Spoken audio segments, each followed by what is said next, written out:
Hey, today we're going to do DNA, which I love and I use all the time because it helps me to figure out how the larger linkings of culture, religion, people, or movements, migrations can happen. And it helps give me more support for my ideas of what can be possible because I use the DNA to know what happened as one more thing, just like archaeology or the mythology, or cultural, advances or technology. DNA is a way that we can put it with all of that and start seeing the larger connections. So one of the things that I learned really quick when I looked at the DNA is the male DNA, especially in how it starts, is like somewhat reasonable, or at least it follows a path that doesn't seem that odd. It starts off at haplogroup A, then it goes to AT and BT and then CT, and it breaks down from there, which is sort of intuitive, like A, B, C. So the female, it's like someone was on drugs or like didn't even think and was just writing numbers down almost randomly because it starts at L, not A. And then even when it has L1, L2, L3, L4, L5, L6, those times that those things happen don't follow some sequence that makes sense. They're kind of like jumping all over the place. And in L3, out of that, all, in a sense, female haplogroups in the rest of the non-African world are related to that, especially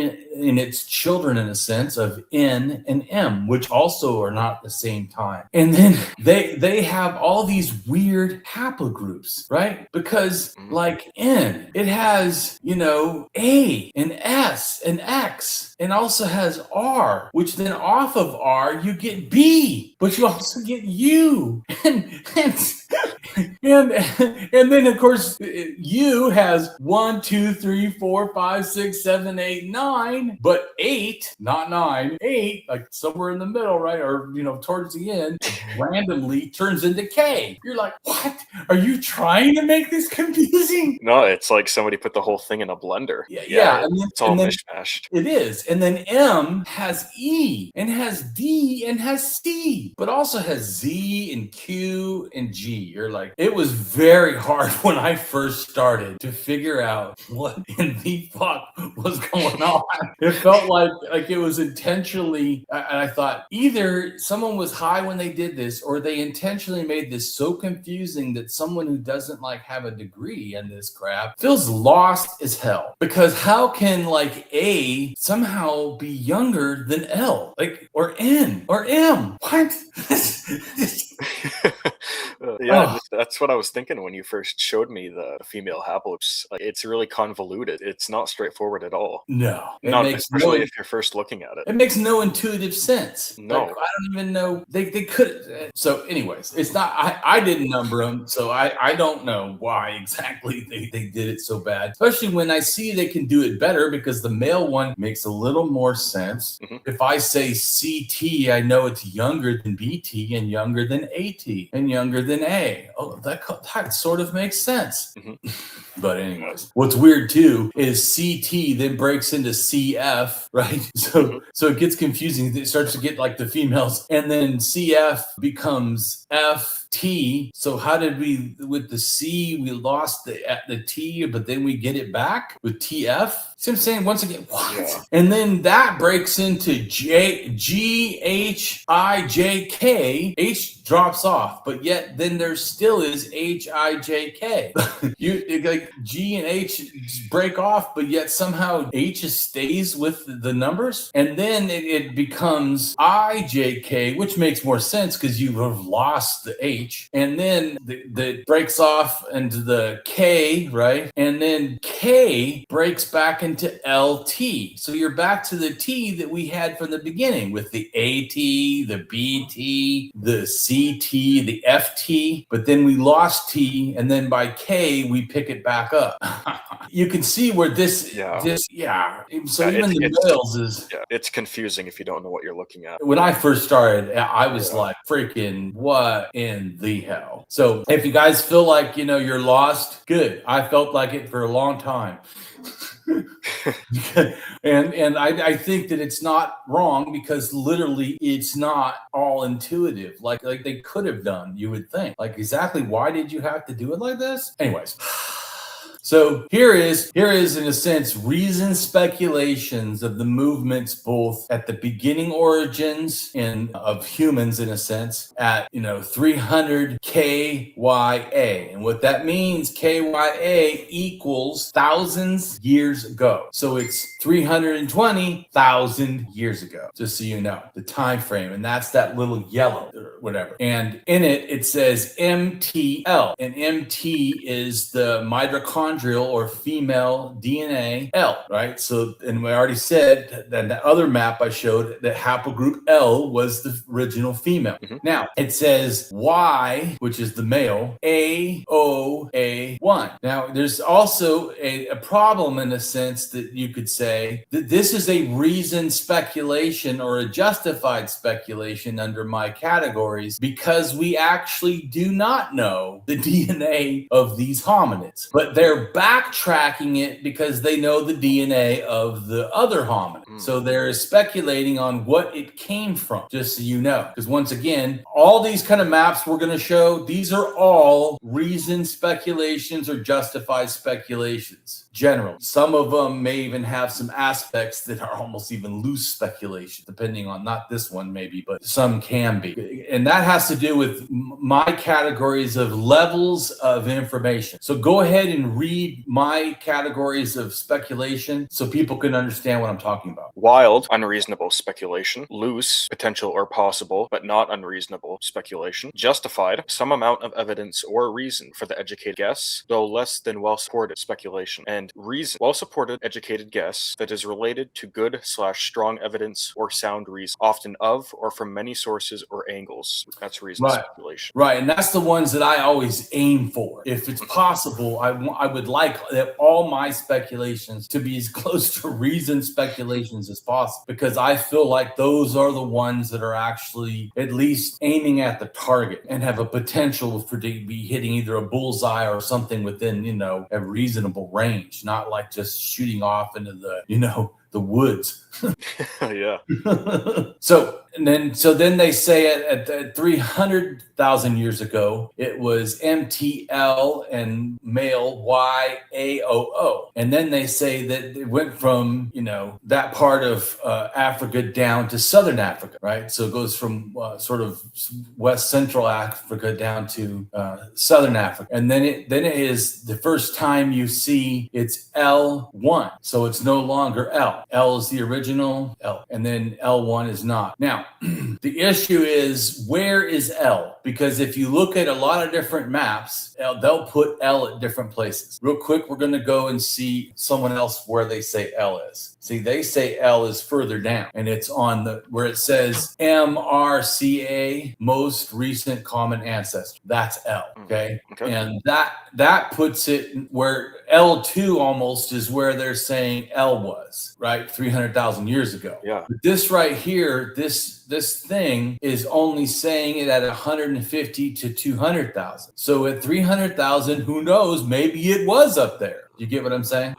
So this thing is speculating at a different time. That's also what's hard. Some of these maps, well, depending on what time, things were moving around, right? And then I'm going to put another one up there so you can see something else. So here is another one that says that L or LO is in Botswana. Okay, so it's moving it, but if you notice, they're all sort of in the center. One's just a little more west, one's a little more center, the other one's a little more to the east. But they're not saying it's in. They're all not saying it's in North Africa, right? Do you get how? So it obviously, this one says that they feel that they got a pretty close thing on it. Well, like I said, these are all reasoned speculations. So, but I just want you to understand that, like, this one, not that far off, pretty close to the same place. This one, a little farther, but the first break they're saying is almost in the area that it says the breaks happen. Mhm. So you can see where, and also the time, they're saying 230. Well, the other thing says 200. So 230 would be moving in there right before all that stuff started happening where the other maps are looking at. You see what I'm saying? Mhm. So, because I've had someone before, oh, there are these different things. They don't know what they're talking about. No, they don't know 100%. But if you really pay attention, they're not that far off. At the times, at the places, and the stuff. So that's the thing that I want to help people understand, that yes, these are speculations, but if you pay attention, they're not wild speculations. A lot of these maps are not that far off. It's not like, so, but it's still good to understand that these are speculations. They're looking at the data and trying to give the most educated guess. And if it's an educated guess, it has to be justified, meaning you have some information or you have a good information, but still not complete, which then it's reason. So speculation means I don't have 100% of the evidence, because you have 100% of the evidence, it's a fucking fact. It is a fact that L3 is where all humans come from. Did L3 go into the Middle East first and then break into N&M? Who knows? Did it start before that and N&M left? That also is highly likely. But the fact, no speculation, it came off of L3. You get what I'm saying? So that's how sometimes the speculation is of what a fact is later doing, but the fact itself is not up for debate. We know we come from L3. Females. Everybody in the world, in a sense, relates to that last common ancestor, which was L, and then L3 relates to everybody outside of Africa. Some people in Africa, but everyone outside. Anyways, like the original mother. So anyway, so this right here, right? So this one at 230, this green in sort of South Africa area or Southern Africa. It has YB. So this is the first time you have not A. So it gives B, right? Mm-hmm. And then also it says there's LO and A1. So this is showing there's two sets of both male and female DNA are divergent. Meaning, and by the way, too, it could be there's multiple people. It could be like 30, 100, It doesn't mean it's just two different people. It's just saying these are the new versions are starting to happen. And then it says at 230, it goes up to East Africa. And East Africa, a lot of people say that's where people come from. And it says that is, it says L5, and then it says A3B and B2A. So it's saying there's one female, but then there's two male types of male DNA. And then in the red one, if you notice, not all of the red leaves Africa. This is why when I do the video next time and we do on how the Neanderthals kind of taught, pre-animism or animism to us, and then we develop animism in Africa. And I never mentioned Israel, even though that's kind of where it happens. The reason is because the Africans never left. Some of them were migrating out, but these people are still one group that are still in Africa and just extending their range outside of. See what I'm saying? And this is also why when people say, well, the humans didn't leave out of Africa theory until 70 or 80, even though this is before that. This is 120 to 100,000 years ago. People only come back, if you see the yellow on the next one, people come back 85,000 to 75,000 years ago, come back fully into Africa. And then we leave again around 70 to 55, whatever, thousand years ago. So we don't stay long, and then we're right back out again. So, but the reason people don't mention this is because this group also is in Africa. So its range is both in and out. It's kind of both. So people don't even bring this up almost ever to talk about. And then here, this one right here, where they have the arrow going down to South Africa, but they don't give a time or the thing because they don't exactly know who's doing this. But they're just showing that we know from stone tools also that what groups were kind of doing. So because people forget, it's not like we only have DNA as the only thing to, understand like this, right?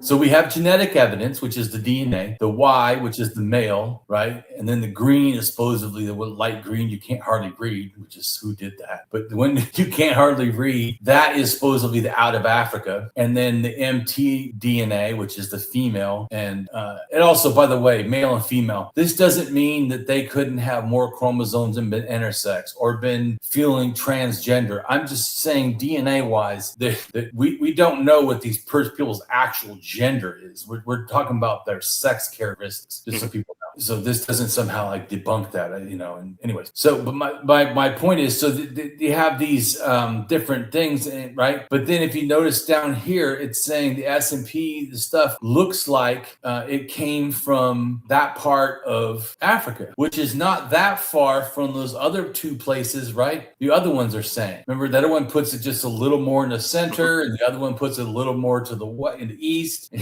So it's still in that like southern portion of Africa. See what I'm saying? So even though all these are, you could say, oh, they're all different. Look, not a lot, because they're all looking at stuff and then making their best assumption from what the evidence looks like. And so that's what I'm trying to show you. They're not saying, well, because I've heard before, they're like, oh, well, some people say it's North Africa, some people say it's East Africa, West Africa, South Africa, Central Africa. And I'm like, it's actually not that varied as you're thinking. When they think of the last common ancestor, it's somewhere kind of related to Central and Southern Africa. The people are putting their guesses depending on what they think is impressive to them. So let's forget the genetics, right? One of the reasons why also this Southern Africa is probably reasonable is look at the non-genetic evidence. You have these skulls you find, right? So you do find skulls in Southern Africa. You also find rock art in Southern Africa. You also find shell beads in Southern Africa. See, and you also have language. They believe the original language was Southern Africa and West Africa, just the southern part. So once again, you're back to that this is kind of like a hub, which matches, in a sense, this right here, that people come from this. And then if you look at what this says, so this says the female, which, by the way, just because they say like Adam and Eve, that has nothing to do with the Bible. So don't think, yay, the Bible is true. Oh, hell no. This is because people know the Bible, and so they try to use that as like a reference, just like when they call it the God particle. It has nothing to do with God. It's just saying it's like a something that it has power or creates or stuff relates to that. It's a figure of speech. It's nothing to do with this. And if you notice too, the Y, because that big Y, and then of course MRCA, which is L, those two are nowhere near each other. So they're not meeting. And of course the MRCA cannot be without some male. So there is some male there, right? That they're right? They're not self-procreating. This is not the Jesus story. I'm sorry.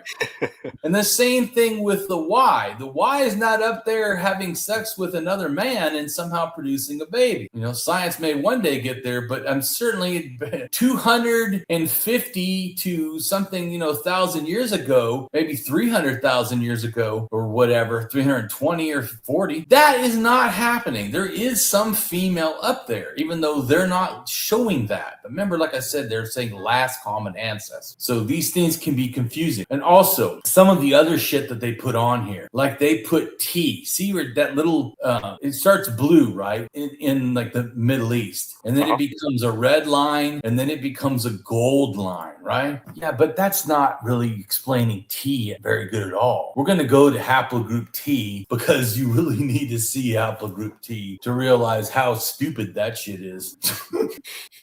Because they've done some pretty good stuff on haplogroup T, and yeah, that's just not gonna cut it. So I'm gonna go ahead and get into that so we can. And I know that's a male, by the way, haplogroup we're looking at, but I'm just showing you how maps like this is T. Do you see T? Oh yeah, okay, right. So yeah, you've shown me this one before. I have, because this is important, and I think you can see here it says Sahara Pastoralis, and it says 9,000 BP. Right, it's coming out of the Middle East. Now it does go down here to this stuff down here, but do you see what time it says? 1500 BP, right? So this one's more accurate. Well, not only that, the other map is showing something that's only 1500 instead of showing the more important 9,000 one, which And I don't know. Not only that, right? So that blue is the 9,001. And if you look at the 9,001 is all over freaking Africa, right? Yeah. It's doing all over North Africa. All over. Look at the red. Almost does nothing. So there's a lot more to T than just that part in like Eastern Africa that the other map showed. Right. Now you're getting what I'm saying. So that even though they're not wrong that T is heavily there, the T that went there not that long ago. No. And to act like that's the only T, oh, come on. Anyways. Yeah. So I'm just helping. And also, like Theorist says CT, and then it shoots right into E. They're denying the fact that this stuff relates to, coming from DE out of Africa back into Africa before it breaks into that. Because that's important too to understand. Because otherwise, the way that I feel like, it's not, once again, it's not like they're like trying to mislead you or something. It's that how they explain stuff is, how do we say it, lacking, because they're trying to do probably too much on one paper or whatever. But I'm just trying to show you that, because people go, oh, well, this thing says, and like, yeah, well, it's more complicated. And then they think I'm like lying or some shit or whatever. And it's like a really distilled version of what's going on. Exactly. Yeah, like that. Well, right. So right, and like, so we saw T isn't. It's not that T is wrong. It's just they show the youngest, and it is the most. So, but it's also the youngest. You see, here's DE. DE is outside of Africa when it arises and then goes back in and then becomes E and goes all over Africa. Oh. Right. And then when it comes back in, E and D split, and D goes all the way to Japan, right? So, which is also kind of wild, really, that it does that. Because but I'm just saying, but E doesn't. E kind of stays, like I said, and then kind of goes in and out a little bit, the Middle East a little bit, and then up into the Balkans. But D freaking like just goes absolutely buck wild. Makes it all the way, to Japan.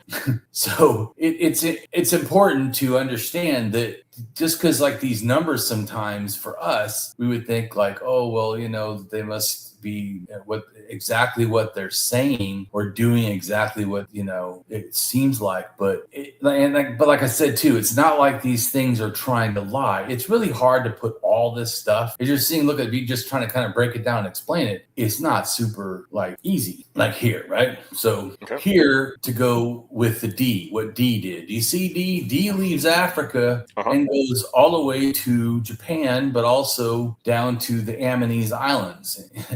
But if you notice, it's all the way up by Ukraine and then all the way to Lake Baikal, and it's like all over the place. But it's also in the Philippines, and those people are called Negritos. And Ammonese people and Negritos are both black skinned, but yet Asian. Asian because they relate to the branch where the D came off of, which was C, which becomes Asians, or Eurasian and then Asian. So they're close to Asians really than Africans in a sense, but how the DNA broke, they didn't get light skin yet. So the people in all of this original, and also the original people of Japan, would have been very dark skinned. And then only later, different variations happen. I'll get out of that.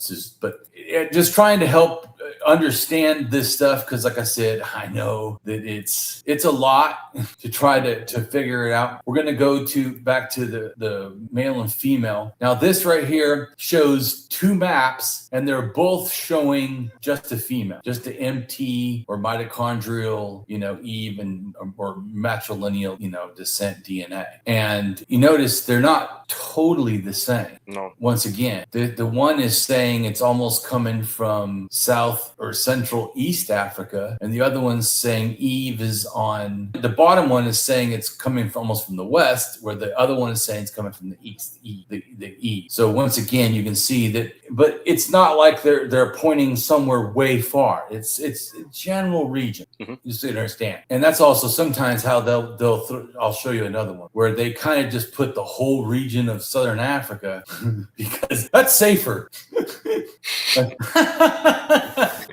The huge red thing, they just go, yeah, it's somewhere over there. That's more accurate. But it's less detailed, but more accurate.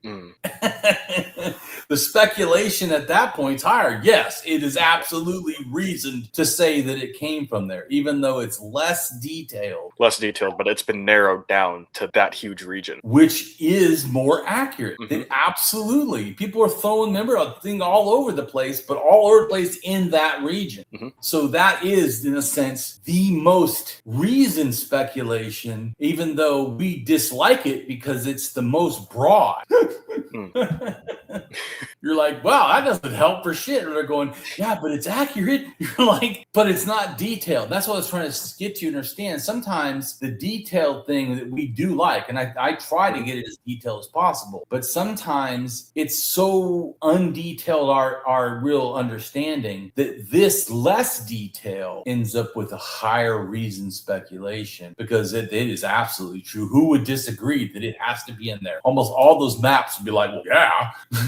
But if you do half of Africa, sure. No, I mean, I still like that one. I mean, yeah, it's broad, but it's accurate. At least it gives you like an area to begin looking for more evidence to help narrow it down. Right, but I'm just trying to show you how speculations are also. Oh yeah. But once again, they have it going through Israel or the Middle East, kind of, where the other one's going through the Horn of Africa, and there's a thought that it might have done both. Right. And so that's what the other one that has the female, the Mitochondrial Eve. If you notice, they have N going the Horn of Africa and M going on top. Although there's a lot of people that split that the other way, and they have M going south and they have N going up. Okay. So I generally think it's the N going up and M going along the coast south, because of the ways that M ends up in Australia. N does too, but you get R and stuff more than N. It's like M showed up maybe first in Australia. Okay. So it and how it's distributed. But once again, these are speculations. So this thing right here is showing the different ones, right? The one on the bottom is showing the out of Africa, and they're not throwing as much detail of the numbers. They're just kind of showing the ways that it could have gone out, right? So they're being, in a sense, more careful on both those maps, because they're saying, here's the ways. We don't know who did it, which I also don't like, because that's not very helpful.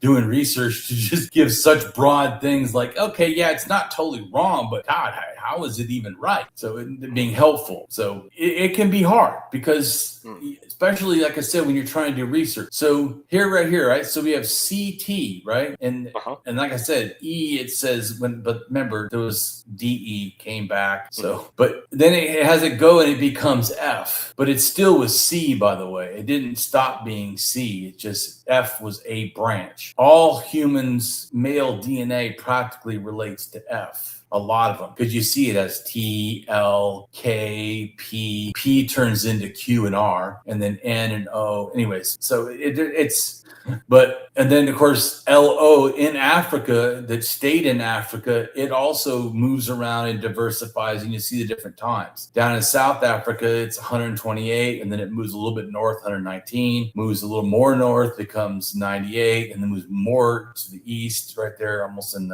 it's 70, and then it's almost leaving, or right towards the edge of Africa, and then it's 40,000. Then it moves over to the west again at 10 to 12, and then it moves back into the center at 2,000. And then here it just shows, and these are the male, but it shows that the lineage for Khoisan is more divergent than the non-Africans. There's more variation, because they've been staying, in Africa and diverging by themselves, where all the non-Africans are one strain that then just kept splitting. So, and then like I said, C. So C, which CF, F breaks off of C, but C itself goes up, and C1 becomes the gravitans at 34,000, and then also goes to the central, Czech Republic at 31,000, and it has C1. 1, but then I, which this actually C goes to F, and then F goes to I,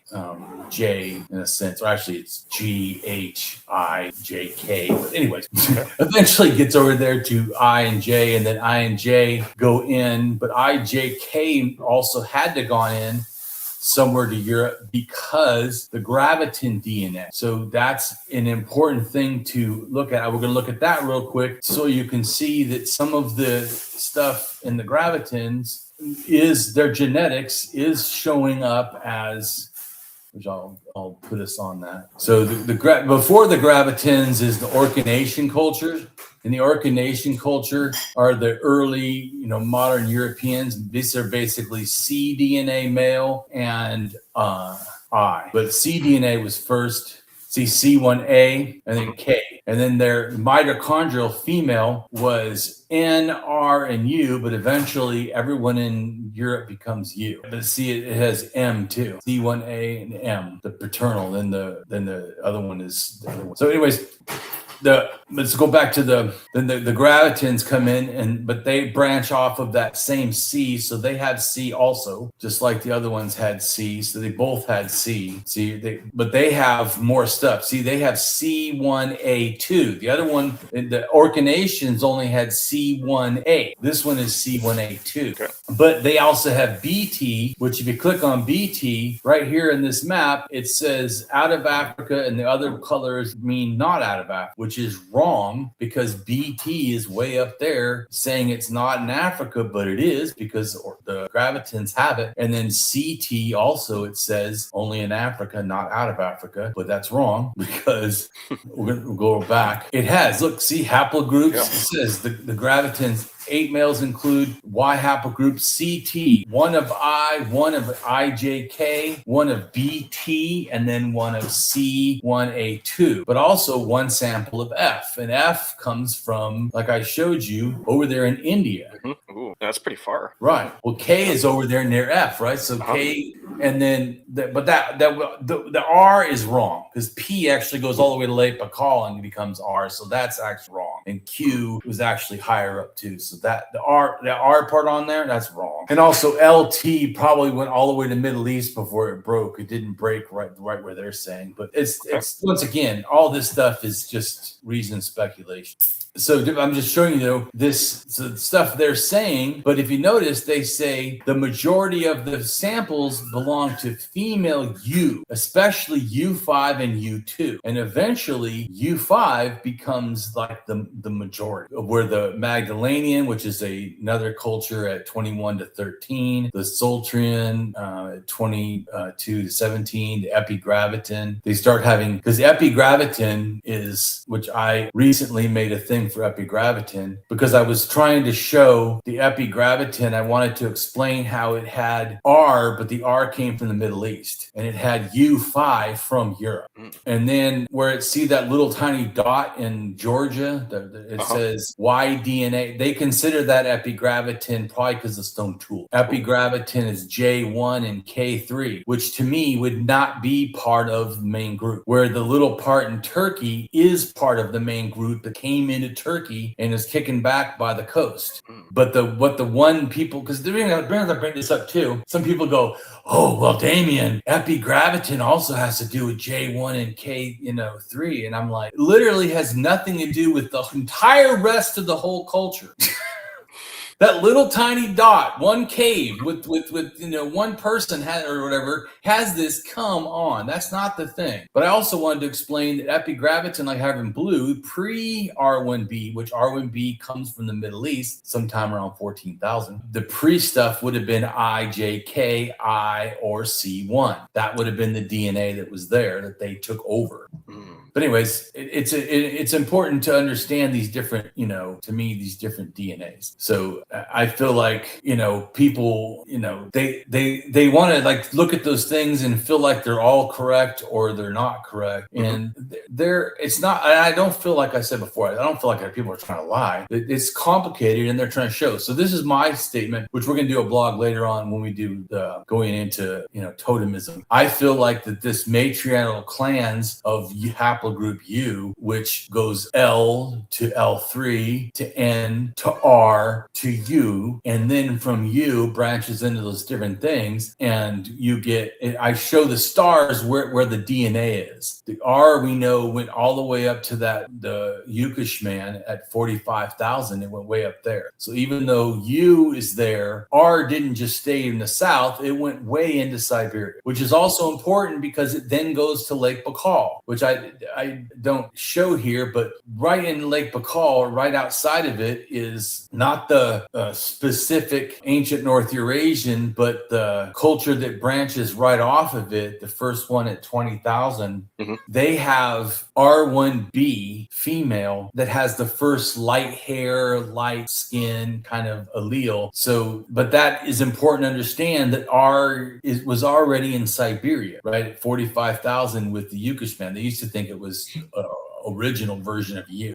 And then also we know that U didn't just go, because U goes into Europe, but U also goes to Siberia because Malta Boy, this 24,000, has the basal version of U. Although some people say, well, they relate to Native Americans. Yeah, but U doesn't. What relates to it, and Malta Boy has male is R. So it's neither U or R, neither the male version of R went to the Americas, nor the female U went to the Americas. They relate to, because they are in the same culture that broke off of P1, the R did. P goes into P1, and P1 splits has children of R and Q. Q does go to the Americas. So, and we're going to watch a little quick video on haplogroups to show the female ones. But anyway, and I show that the Sinclair people, they have, several burials, right? And they're U2. And then the ones in Czechoslovakia, 31,000, they're U5. And the one at 26,000 is U5.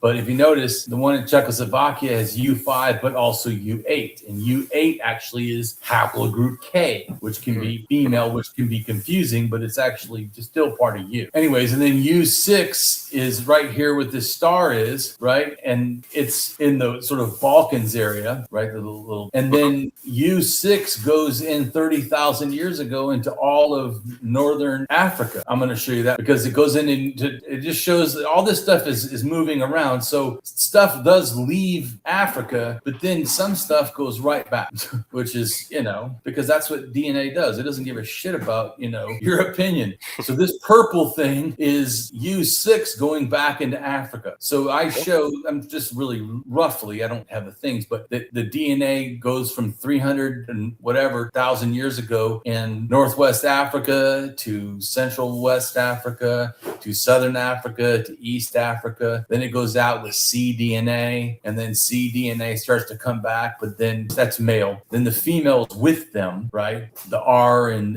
the U, and then U6 is this purple thing shooting back into Africa. And I will show you another picture I have that's a little better of showing the U6 doing that. It also relates to, it seems that those are the people starting to do art. And so it's not just some random that the people went, but that obviously females must have been involved, not just males, in making the art in the Paleolithic, because when they move down, then it looks like, well, heck, so does the making of art. But how are you feeling so far with understanding this? Is it making sense? Yeah, so far. Right on. Yeah, I'm following along. Good. Now, just one question for you. One of the earlier maps we looked at that showed the DNA and some of the archaeological evidence. Correct. The one with the archaeological evidence, it had a couple of sites in northwestern Africa and southern Africa with shell beads. Do you know if those shell beads have been traced out of Africa, following this migration path that you've laid out? I do know, well, at that time, I don't think they were doing that much of spreading their stuff. Certainly Southern Africa seems to be an absolute hub of the doing the shell beads. By 50,000, everybody is doing it and they are sharing it. But of course, you're asking about 100,000 years ago or whatever, and that. Yeah, I'm just wondering if that hub in Southern Africa, if the shell. Southern Africa seems to maybe spread it north after 100,000. That's what I'm wondering. but the stuff coming that's older down, maybe, but that's definitely not as obvious. But after the point, yes, it picks up. But I think, like I said, everything kind of got more, I think, religious after we meet the Neanderthals. So after 100,000, things start to really. Before that, I'll show you. This is Africa, and so this is showing L1, and it shows the Kalahari Desert, and that little red box is the snake at 70,000. But they had like stone tools they burnt under it, like offerings or something. And then all these little things are certain types of stone tools or whatever, and little items they had. And then these little chips are some sort of, like, they were collecting these little pieces. They were making like little, I don't know, something, carried them or something. I don't, but it seems to be symbolic. And this has to do with around 100,000 to 80,000 or something. So this is also relating to like the shell bead stuff. But it shows how the U6, it seems to be also grouped with where all the stars are rock art. So all this art seems to be happening because nothing east of this stuff is doing rock art. But exactly where this stuff moves and goes into is a big thing connected to rock art, including even the stuff goes to Morocco at U6A, right? So they get up there, and I think it gets up there 25,000, but it's pretty close to, but it's younger than the stuff that first went into North Africa. And then the rock art shows up there too. And then, of course, all along Israel and where this people went down, does seem that there's stuff that happened. So I try to put this stuff together, trying to build a reasoned speculation for what's going on. Go back to this one. So that you see here, Mitochondrial Eve breaks into LO, LOK, LOD, L1, L2, L3, and then L3 branch has children of M and N. Go down, read the bottom. You see where it says haplogroup L. Could you just read all that? And by the way, just say the years. These are thousands of years ago. So don't read KYA. Just say thousand. Okay. In other words, 230,000 years ago, 150,000 years ago, because that's what that really means. Okay. Haplogroup L, 230,000 years ago to 150,000 years ago, into LO, 200,000 years ago to 130,000 years ago, and L1, 140,000 years ago, L2, 87,000 years ago to 107,000 years ago, L3, 80,000 years ago to 60,000 years ago, L4, 90,000 years ago to 80,000 years ago, L5, 126,000 years ago to 114,000 years ago, L6, 129,000 years ago to 81,000 years ago, M, 65,000 years ago to 50,000 years ago, and N, 70,000 years ago to 50,000 years ago. Isn't it bizarre that M should be before N, right? But yet age-wise, it's almost like N was first. Do you see how bizarre? And then you see L5 is older, than L2, L3, and L4, right? Like I was saying, how bizarre. Like, okay, wait a minute. So looking at just a graph, like a descendancy chart, like showing the letters and numbers is one thing, seeing how they're all mishmashed. But then when you see like the giant age ranges for these things, like how far separated they are. Yeah. I mean, that just throws another wrench into the whole thing. It's really head scratching. Right, but it's confusing, but I am trying to help make it like less confused. Yeah. So I'm gonna watch a video. No, I think like more than anything, what I'm saying is, like, as somebody who's coming from archaeology, like a background in that, who's almost entirely unfamiliar with genetics, right. I'm just like wrapping my head around like the naming conventions that these people come up with for the female haplogroups. It literally is bizarre, right? Yeah. But you can see how it would make a person feel like they're like crazy or not understanding. Yeah. Something has to be seriously. Is it me or them? So, but I want you to know, no, it's them. It's not you. I think it's weird too. Right. So I'm going to go ahead and play the video. And this is a video, but it doesn't do a very good job because the reason I'm saying, because they actually show like a lot of haplogroup numbers and things and times. This kind of just randomly shows it, but it's still good to understand. L3 type. The group leaving Africa must have been very small, given that only two lineages survive. The M and N types, which left India about 600,000 years ago, arrive in Australia around 50,000 to 40,000. This was the Ice Age, and the seas near Indonesia were all land. It is called Sundaland. It is presumed that they crossed the sea by constructing a raft near present-day Bali. They were the first navigators of mankind. At this time, between New Guinea and Australia was land. Some of the M&N types that migrated to Australia between 50,000 and 40,000 years ago changed direction and head towards East Asia along the eastern coast, crossing the M&N type Eurasian grasslands that lived in Western Asia and heading to East Asia. Many races are born in Western Asia. V types go to Europe. At this time, Europe was inhabited by Neanderthals. Type X leaves West Asia a little later and heads for Siberia. It was a very cold ice age. The M&N types, derived from L3, served as the basis of mitochondrial DNA for today's offspring. Currently, Europeans do not have M-type mitochondrial DNA, which is unusual. Between 40,000 and 30,000 years, a group with mitochondrial DNA of type A, B, and F derived from type N appears in East Asia. At the same time, C, G, and D types appear. C and Y types also appear. They have M-type as their ancestor. Type D advances to Japan via the Korean peninsula. The last glacial maximum period begins in 33,000. LGM lasts as long as 25,600. Anyways, I don't want to keep going on this video, but so you see, and it's too random also, but it has here that N becomes A, B, and C, right? And M is coming up also to mix with this to then go to the Americas, right? So that's an important thing to remember. I want to show A, B, C, and D, right? mtDNA haplogroups A, ancestor is mtDNA haplogroup N. mtDNA haplogroups B, ancestor is mtDNA haplogroup R, related to mtDNA haplogroup N. mtDNA haplogroups C, ancestor is mtDNA haplogroup M. And mtDNA haplogroups D, ancestor is mtDNA haplogroup M. Right, which if you didn't know that, you wouldn't intuitively think that it would split up like that, right?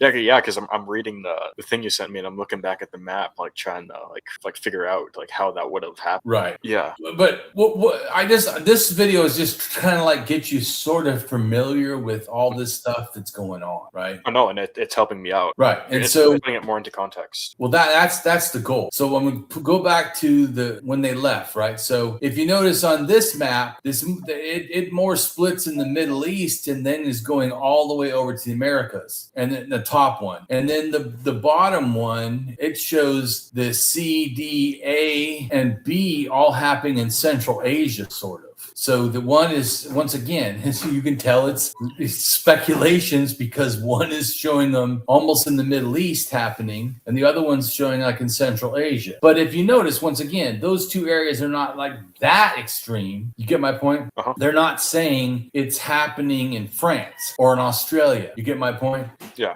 Just like I'm just trying to show, just like the Africa one. So when sometimes people go, all these different maps, just please not bring this up. Because you're like, all these different maps and all these different things. Yeah, but if you look at the general gist of a lot of them, they're not that different off. Although I would say the top one has M going on the southern route and N going through Israel, which is one I told you I kind of think happened. Because R gets up there, but R had to go south because R ends up in as a branch that relates to the DNA in Australia. So, but R also ends up in Siberia and then becomes light skinned. One of the first ones to have light hair, Mm-hmm. So the female. So, and I'll go ahead and show that real quick. As I have a thing of that, which I know you've seen before, but I'm trying to put all this into context. So it's the Apengorvo 3 person has female R1b, or maybe, yeah, it has R1b, but also to me in that area was R1, because R1 is what's found in the Terran mummies, the ones that look light skinned and have the light skin allele is from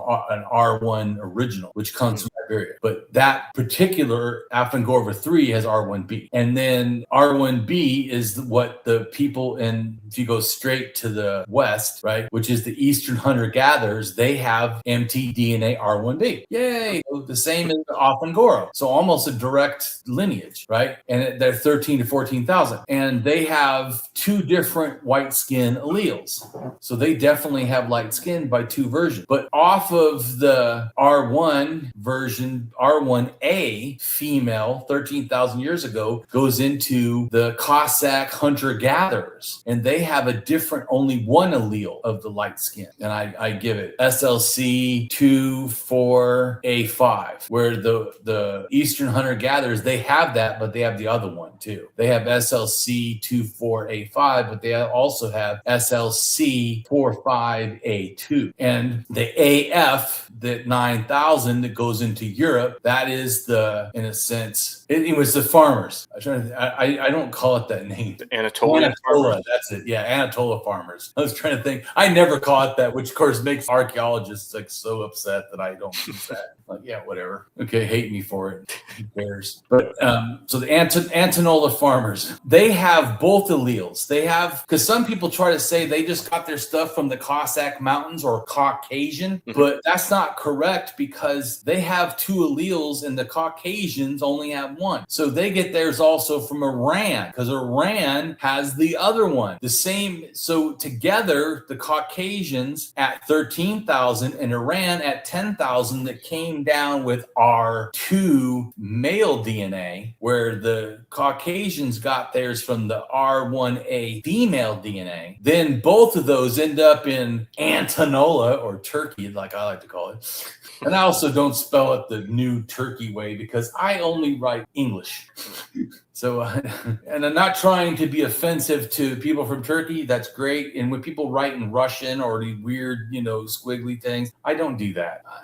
I write it in English to me. And if that makes people mad, I'm going to keep doing it. So I'm not trying to piss people off, but I also try to pronounce things as best I can, and I don't do great. But anyways, so the Antonola farmers, they end up having two, but they did not get it from some people that go, well, the Eastern hunter-gatherers must have gave it to them. They didn't, though, because the R1B did not go down there. Only R1A, which only had one allele. Where these other people, the Eastern hunter-gatherers have two. And the Eastern hunter-gatherers, they go straight to the more west, to Lithuania or whatever, and they, at 13,000. So those people get blonde hair and lighter skin, but nobody else does. And at 9,000, it shoots into, Sweden from the north. Anyways, but it just shows the different things. So, and then also you understand that did not mean that all these people that were inside of this ancient North Eurasian related DNA did not all have light skin. In fact, not even all the Ophantagora had light skin.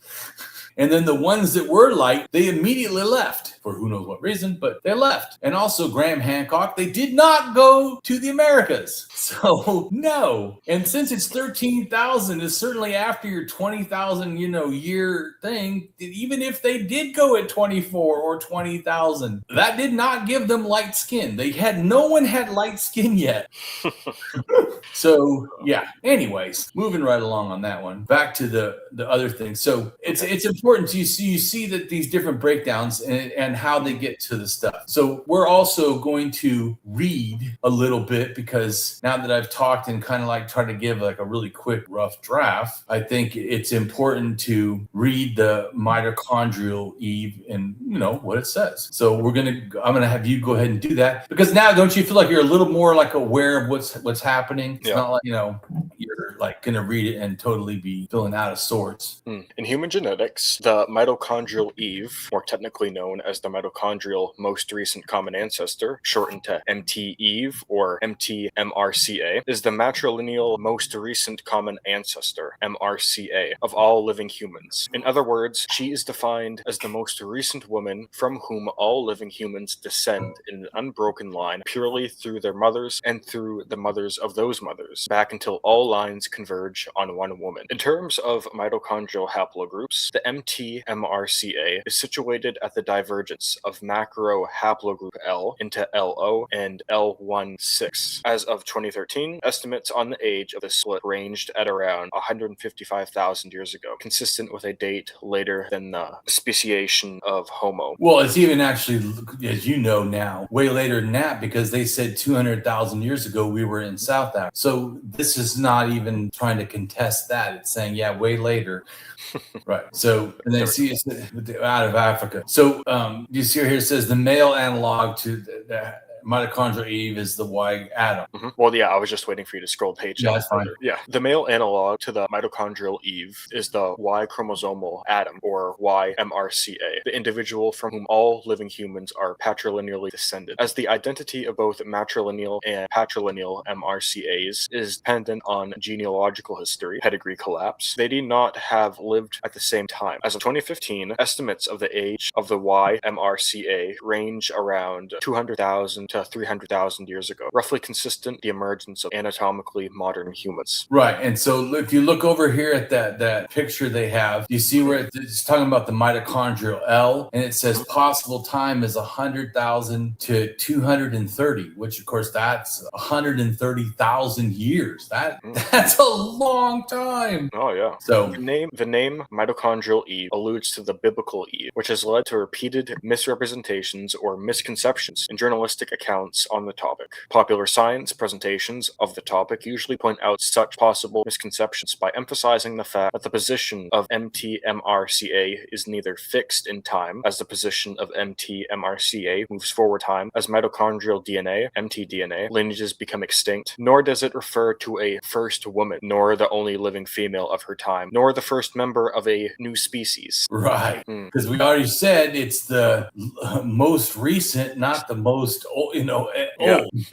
So I'm going to go to the out of Africa dispersal, which we've already kind of looked at, but now you can read a little bit about. Okay. The recent African origin of modern humans, or the out of Africa theory, OOA, holds that present-day humans outside Africa descend mainly from a single expansion of anatomically modern humans, Homo sapiens, from Africa about 70,000 to 50,000 years ago. It is the most widely accepted paleoanthropological model of the geographic origin and early migration of the human species. This expansion follows the earlier expansions of hominids out of Africa, accomplished by Homo erectus and then Homo neanderthalensis. The model proposes a single origin of Homo sapiens in the taxonomic sense, precluding parallel evolution in other regions of traits considered anatomically modern, but not precluding multiple admixture between Homo sapiens and archaic humans in Europe and Asia. Homo sapiens most likely developed in Africa between 300,000 and 200,000 years ago, with one hypothesis arguing that diverse morphological features of Homo sapiens appeared locally in different parts of Africa and converged due to gene flow between different populations within the same period. The recent African origin model proposes that all modern non-African populations are substantially descended from populations Homo sapiens that left Africa after that time. There were at least several out-of-Africa dispersals of modern humans, possibly beginning as early as 270,000 years ago, certainly via North Africa and the Arabian Peninsula, about 130,000 to 115,000 years ago at least. There is evidence that modern humans had reached China around 80,000 years ago. But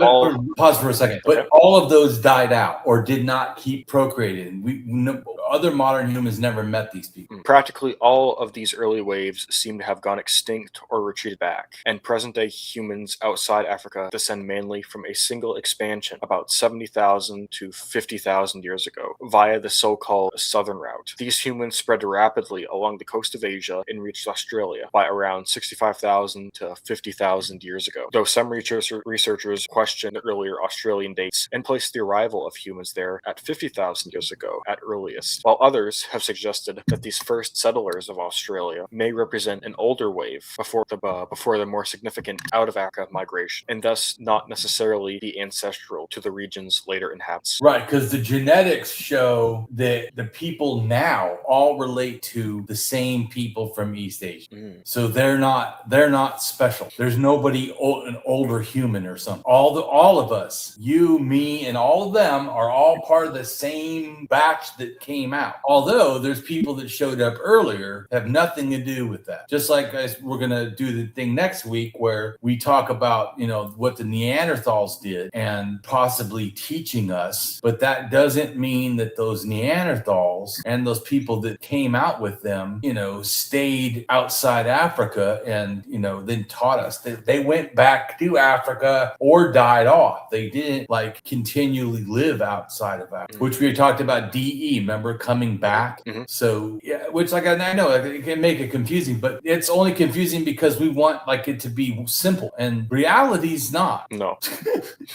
Freaking reality is not simple. So, like, I'll show you a thing of Australia, and so there is stuff that's older, like the 60 to 44, but of course, 44 means it could be under, so it's not different. But there's also 65, thousand possible, but that one they did not contribute to the people that live there today. So this is important to understand. We all of us, relate to the same people. So that's why also I'm going to add one that talks about that, how we're similar, because also racism is really stupid, especially once you understand that 70,000 years ago, all of us are related. We're all family, every single one of us on the whole planet. Nobody alive doesn't have members of this family. So and we all come from Africa. So, to think that we don't have ancestors, we do. You go back far enough, we all have ancestors in Africa. Go ahead and read this. One human family. The Human Genome Project confirmed that the genetics of 3 billion humans are 99.9% identical in every person, and on average, we are only 0.1% different genetically from every other person on the planet. Let that sink in. Can you now see that we need to step up and evolve our humanity to the level of being we have already evolved into as high-thinking primates, of which we like to think highly about ourselves being? What this means is there's a real need to likewise evolve the concepts of family to what it really is being, that we all are parts of one human family. Right. That's what we need to really do, is to change our thinking. And we are, limited because of our own limitations, not because of actually some difference. We like to look at all the differences and think of it so different, but we're not. Just like they did a study with chimpanzees and found that a small group of chimpanzees that doesn't leave their areas is more differentiated genetically than we are. And like I said too, the Khoisan who have B DNA and didn't leave Africa have more variation than all of the non-Africans that we have. All these, French, English, German, Chinese, Australian, all of this, Siberian Americas, all of that is less diverse than the small little group of the Khoisan, which to me is that's pretty interesting. It shows you what the truth is. And like I said, we have to rethink our thinking is deeply flawed. This thinking of they're not us. Really, they are. We're the ones that have put all these stupid labels and this stuff on that really doesn't belong. It doesn't match what is the facts. And to me, that's an important thing. Like right here, it's like I showed you before, the Khoisan. Look at how many versions. There's only one little version for the non-African, and then it breaks off into little tiny splinter groups off of that. But there's major versions of just the Khoisan. And Khoisan, yeah. I was going to read what it says on top. Khoisan peoples of southern Africa. The Khoisan have an indigenous nomadic pastoralist culture, and the San have an indigenous hunter-gatherer culture, which is one of the oldest surviving cultures of the region. Yeah, there's different groups. The map in the lower right, North Khoisan, southern, Central Khoisan, and Southern Khoisan. Right, and so we're going to go real quick to the Khoisan, because they're more diversion than all of us outside of Africa who call ourselves Europe or Asian or Native American and all that. They have more variation than all of us combined.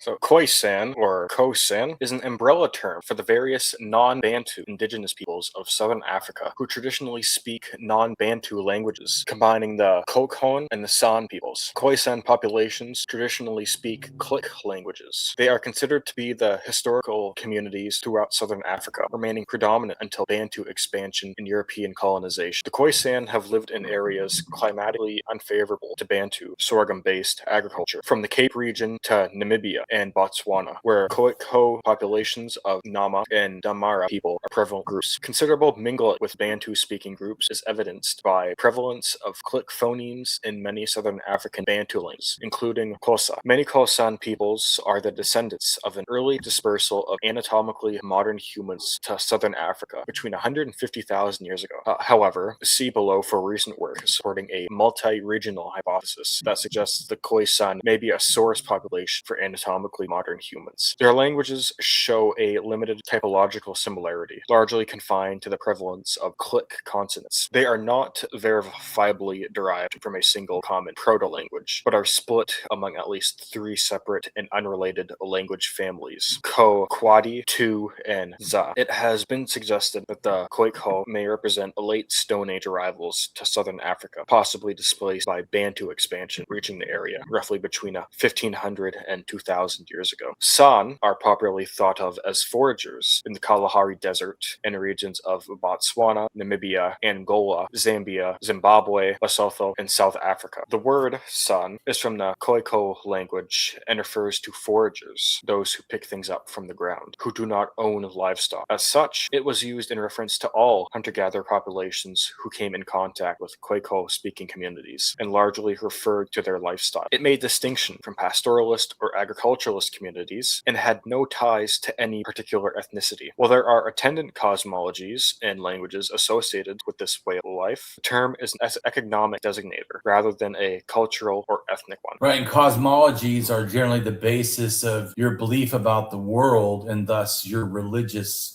scheme or worldview. And see, like it says that they're a traditional African religion. And if you see traditional African religion, it says the beliefs and practices. Go ahead and read that. The beliefs and practices of African people are highly diverse and include various ethnic religions. Generally, these traditions are oral rather than scriptural and are passed down from one generation to another through narratives, songs, myths, and festivals. They include beliefs in spirits and higher and lower gods, sometimes including a supreme being, as well as the veneration of the dead, use of magic, and African traditional medicine. Most religions can be described as animistic, with various polytheistic and pantheistic aspects. The role of humanity is generally seen as one of harmonizing nature with the supernatural. Right. So we'll go ahead and end the thing. Do you have any questions? Well, I was going to ask, before we had read about the evolution of their language, I was going to ask, if you've read any theories proposing that click language is related at all to a proto language, that distribution map we saw that hypothesized it in Western Africa, along the coast, right, into the southern area. Yeah, well, there is evidence on the click language that they also relate to the Hazai people, which I've talked about before. I will go to the click languages. It says Khoisan languages, but they're not the only ones that speak a click language. Khoisan languages. I just wanted to ask because I know a lot of people, especially in the West, when they stereotype hunter-gatherer tribal Africans, the click languages is something that routinely gets brought up as some evidence of them being primitive and backward. Oh, I don't think it's no. That actually seems pretty complex. To have a whole language based on that. Yeah, I don't. Yes, I do think it could be a traditional one, and it does seem to be not just their group, but spread. But even the click languages have variations. It's probably very old. Okay, that's what I was wondering. See the click sounds; those are all the ones. Oh, that's cool. Right, but see the Bantu have picked it up. Mm-hmm. Yeah, like it had mentioned. And they see the Kushite. That's a different language too. Who's normally not. That's Afro-Asiatic. Kushite is. Bantu is not, but the Kushite is Afro-Asiatic, and they're saying it has a little bit of click too. So they probably picked that up also. It's nothing. So because we already know it's the ones that are the only one on there that's not Khoisan is probably the Swazi and the Haza. But the Swazi might be part of the Khoisan. I'm not totally sure off the top of my head. But I know the Hadaza, whatever, they're definitely not. And they have a click language also. Yeah, there is definitely stuff that's connected to them. Yes, I do not think that they're just the original. It's possible they're very old. I can't remember off the top of my head, but I did read something before that said I think it's they think it could be 200,000 or 150,000 years old. So old. Yeah, that's pretty neat. Yeah. There's some people thinking it's that old, huh? Yeah, because it says 2 language of Eastern Africa. Those of the Swazi and Haza were originally classified as Khoisan, although the speakers ethnically are neither the Khoi or the San. So they're not, but they're speaking a similar click language, and that's what they said. But the language they have, especially the Haza, I don't remember the Swazi off the top of my head, but the Hazara, because I've done more research on them, I know that theirs is old. old. I mean, it's like at least 80,000, 50,000 since they've ever been together. So the fact that they have shared language, it has to be old, because they both got inundated by the Bantu, but the Bantu did not bring them their old language.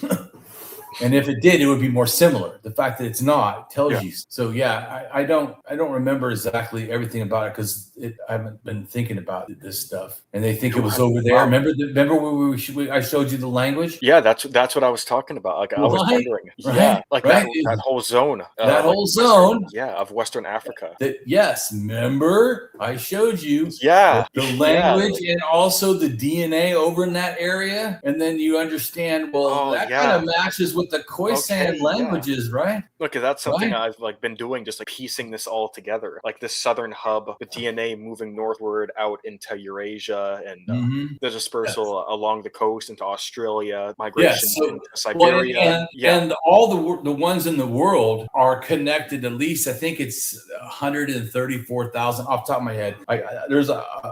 Once again, I wasn't prepared to do a talk on the languages, but I know a lot. So, but well, I just wanted to see if you had read anything in the past that talked. Yeah, absolutely, I've read stuff. I care a lot about language, because once again, how you do, just like I'm trying to show you, how you can hone in a reason speculation is, how do you do it? Let's go read what's a reason speculation again. Not all the ones. Just read, what does Damien believe equals a reason speculation? Well-supported, educated guess that is related to good/strong evidence or sound reason, often of or from many sources or angles. Right. It's that last one that's super important. Of or from many sources. And that is why I like to look at the DNA, the archaeology, the mythology, the technology, the cultural ways, and you put all that in together. And if it all, like you saw, wow, the language, it says where it started and matches what this is saying. This is saying that the click languages probably started there, which, as we already said in that other map, they kind of also came to that. Of course, they have a lot broader thing of where the language is, because once again, if you make it broader, it's more reasoned, because you could say, well, for sure it's inside there.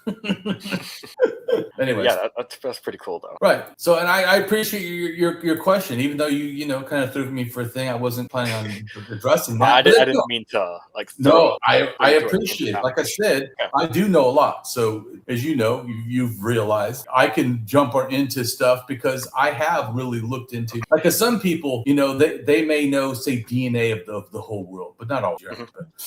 or they know religion of the whole world, or the archaeology. Well, I know the archaeology of pretty much the whole world, the language, the DNA, the cultures, that's also why, as you know, it's easier for me to make reasoned speculations, because I have this vast things where they're overlapping. And when you start getting a whole bunch of sources pointing to the same thing, then you're like, okay, this is not like an accident. I'm not mistaking this. I'm seeing the evidence. Mm-hmm. Or it's like you had said earlier, like, even if you climb that staircase, even if you reach that wall and you can't see the other side, you can still hear. It sounds like a train. Yes, it does. You can't see it, but it definitely sounds like one. Right, and that's the point. And then, like I told you, the thing for you to say, like I try to say a lot, it's a speculation. Because if I just say I believe, well, I don't feel that, just so people know, and I think the atheists sometimes are ridiculous about this. They'd say I don't have beliefs. Well, that itself is a belief. Your mind is constantly, it's like a believing machine. So don't get focused on if it's a belief. The question should be, is it reasoned belief or a wild belief? That's what should matter, because then it hits the ground. That's what's really going to make the difference. Not just, do I believe something?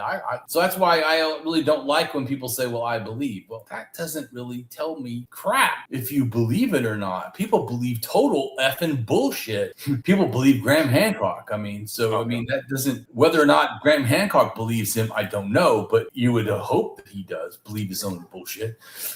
So I believe in a in a sense, a value, a belief etiquette, like slowing down and processing and thinking about my beliefs. I try to make it reason belief acquisitions. I try not to believe things unless there's like the reason, logical, or evidentiary support to believe them. Then all beliefs need good belief maintenance, meaning that I don't just sit one and done. I just go, well, I already know this. I already know click languages, which I do off the top of my head. I'm not in depth without looking at it again, but I already had an idea about it. I already, but I'm open to then updating again because maybe my idea has skewed because it's been a while, right? I haven't looked at them in like a year. So I haven't looked at them in a year means that maybe my memory of what I thought I knew may be inaccurate now, or maybe the information that I learned a year ago is now known to be inaccurate, right? So that's where you need to be willing to update your belief if it's shown to be wanting. And that's where the other one comes in, which is the hard one for a lot of people, is honest belief relinquishment, letting shit go. Yeah, just letting it go, like investing years of your time researching something just to let a chunk of it go. It's hard. I mean, I'm not saying it's, but to me, we have to. It's not easy. It's not easy. But to me, we need to be followers of reason, and that's not an easy thing to do. The one reason is because if you truly follow reason, at some point in your life, in your thinking, you're going to have to change, because you can't possibly be 100% right all the time, or somehow born knowing, as my wife likes to say. You just can't. So if you truly are a person that follows reason and you never update your thinking, you've already told me you don't follow reason. No, right? Pretty much. Yeah.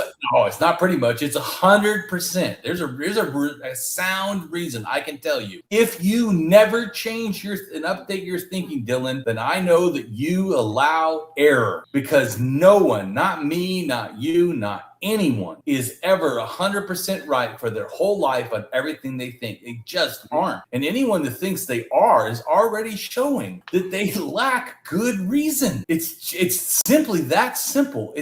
I know that people want to make it more complicated. It isn't. But we have to die to it. We have to let it go. We have to do this right here. Reason is a revolutionary process that requires a change in thinking by its user to work well. A change from what is preferred to what is reason, even if not desired. Well, it takes work. Like if somebody is not used to thinking rationally, or like going through that process of checking their thinking, making sure it's sound or valid, it takes work. It takes a lot of work. Not only that, like if you research something like you've done for the past 20 plus years, or even what I've done with the OCC, like going through that process, making sure you're up to date, developing theories and testing those theories against any new evidence that comes forward. Yes. And discarding old ideas you had, even though it's challenging. It takes a lot of work if you're unfamiliar with it. Yeah, and it takes a humbleness, because to me, absolutely. One of our biggest problems is our freaking ego. It reminds me, like this one guy said, you don't understand. I'll show you a thing, right? He said, you don't understand that people say sub-Saharan Africa thinking it means all Africa, but most of Africa is not sub-Saharan Africa. And I was like, well, I will agree with the first part of that statement, that sub-Saharan Africa is not all of Africa. That's true. But no, it is totally wrong to say it's not most of Africa. So here shows where sub-Saharan Africa, is it most of Africa? Yeah, Dylan? I would say it is. Not all. No, not all. Just but a most. good portion. The main portion.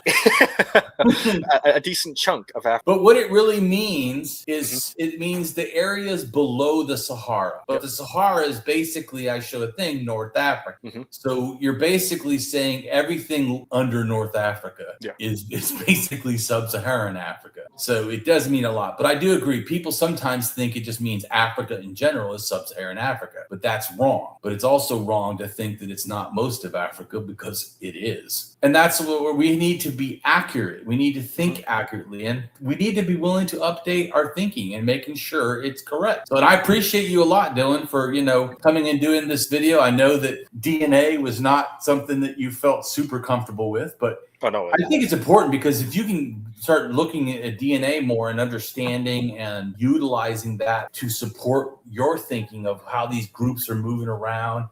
First thing I always think is whose DNA is. Now, we already talked about what's really hard, especially, for like the OCC, is people haven't done enough DNA tests. It even like some comments you'll get every now and then on the Facebook group that Larry Furrow and the other OCC researchers post to. Every now and then you'll get questions from like long-time followers saying, where's the DNA? Like, why isn't the DNA work being done? Like that's like, I agree with you 100%. That's one of the most important questions that still needs to be answered. Like, what DNA groups do these people have, and do they change over time?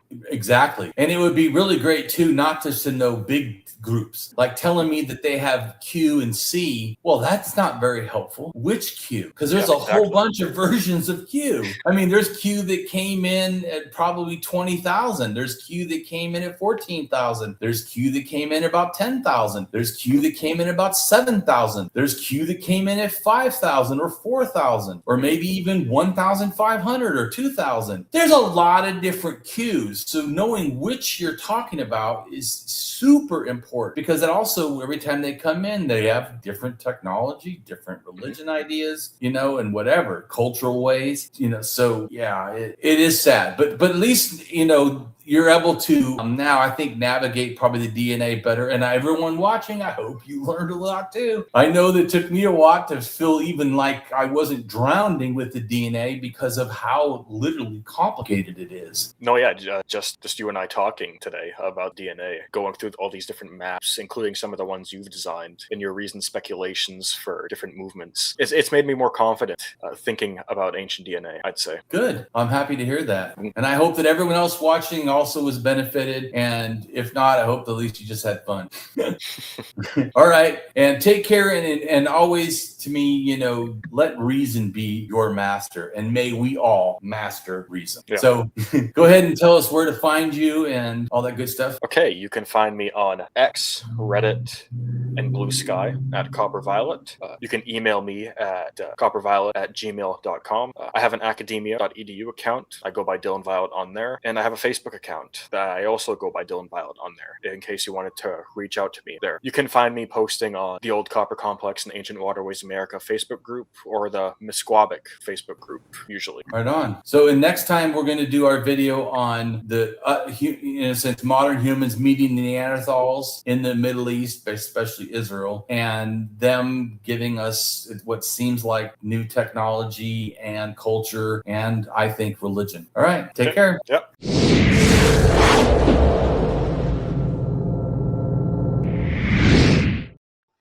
Hello, and welcome to my channel. I am Damien Marie AtHope.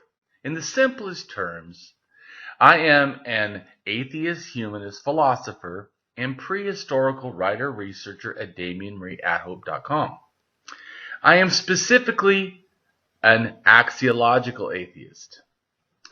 An axiological atheism can be thought to involve ethical and value theory reasoned and moral argument driven apatheism, agnosticism, atheism, anti-theism, anti-religionism, secularism, and humanism. Axiological atheists can be understood as a value theory or a value science atheist. As an axiological atheism's ethically reasoned and constructive pro-humanity. I am an axiological thinker, value theorist. The science of goodness, worthiness, usefulness, valuableness, virtue, reliableness, accuracy, validity, morality, integrity, beneficialness, etc., etc. We axiologists have a value consciousness. And in general, we see the architecture of humanistic humanitarianism value in people that we see as dignity beings. Places and things are not. Axiology is a value theory. In its broadest sense, it involves areas of philosophy that are deemed to encompass some evaluative or evaluation aspect. Therefore, it crosses almost all domains in some way or another. Now for a more detailed terms as to what I am. I am an axiological atheist, an anti-theist, an anti-religionist, secularist, humanist, rationalist, writer, artist, poet, philosopher, advocate, activist, with schooling in psychology, sociology, as well as I am an autodidact, self-taught in science, archaeology, anthropology, and philosophy. I promote science and am against pseudoscience, pseudohistory, pseudomorality, things that are found in religion.